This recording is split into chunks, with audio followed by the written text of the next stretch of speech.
రాష్ట్ర వ్యాప్తంగా ఒకే రోజు గ్రామ సభలు నిర్వహించడం, రహదారుల మరమ్మతులు, వరదలతో దెబ్బతిన్న రోడ్ల పునరుద్దరణ లాంటివి కూటమి ప్రభుత్వ పనితీరుకు నిదర్శనంగా నిలుస్తున్నాయి. ఏడాదిలోగా అనేక కార్యక్రమాల నిర్వహణతో పాటు వీలైనంత త్వరగా హామీలను అమలు చేసేందుకు చంద్రబాబు సర్కార్ వ్యూహరచన చేస్తుంది.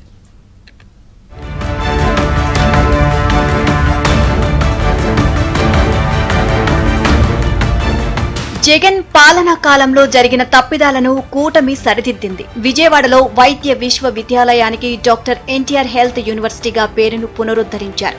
2024 ఆగస్టు 23న స్వర్ణ గ్రామ పంచాయతీ పేరిట రాష్ట్ర వ్యాప్తంగా 13,326 పంచాయతీల్లో ఒకే రోజు గ్రామ సభలు నిర్వహించారు.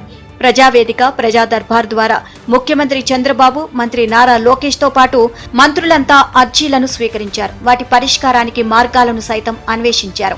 ఎన్నికలకు ముందు ఇచ్చిన హామీల్లో సూపర్ 6 ముందు వరుసలో ఉంది. ఇక చిన్నారులకు, మహిళలకు, వృద్ధులకు, నిరుద్యోగులకు, ఉద్యోగులకు సైతం లబ్ధి కలిగేలా మేనిఫెస్టో రూపొందింది. 12 నెలల్లో మేనిఫెస్టోలోని చాలా అంశాలను అమల్లోకి తెచ్చారు. యువత ఉపాధి కోసం వలసబాట పట్టకుండా చర్యలు తీసుకున్నారు.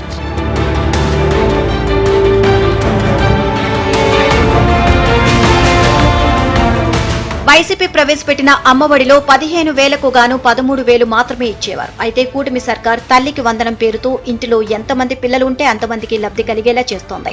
వైసీపీ ఆఖరి ఏడాది అమ్మఒడికి ఎగనామం పెట్టింది. కూటమి మాత్రం ఈసారి విద్యా సంవత్సరం ప్రారంభంలోనే తల్లికి వందనం సొమ్మును జమ చేసేందుకు నిర్ణయించింది. రైతులకు అన్నదాత సుఖీభావ కింద 20,000 రూపాయలు అందించనున్నారు.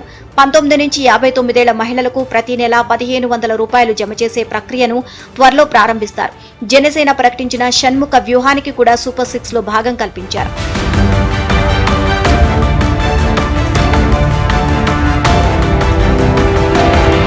ఇంటింటికి రక్షిత తాగునీరు, ప్యూర్ టు రీచ్, 50 ఏళ్లకే బీసీలకు పెన్షన్, బ్రాహ్మణుల సంక్షేమం, మైనార్టీలు, న్యాయవాదులు, క్రైస్తవులు ఇలా అన్ని వర్గాల ప్రజల కోసం ప్రత్యేక కార్యక్రమాలు రూపొందించారు.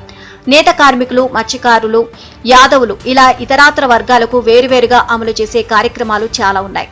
చాలా పథకాలను ఏడాదిలోపే అమలు చేసిన కూటమి మిగిలిన వాటి అమలుకు ప్రణాళికలు సిద్ధం చేస్తుంది. ఏడాది పాలన పూర్తి చేసిన సందర్భంగా వాటిని ప్రకటించే అవకాశం ఉంది.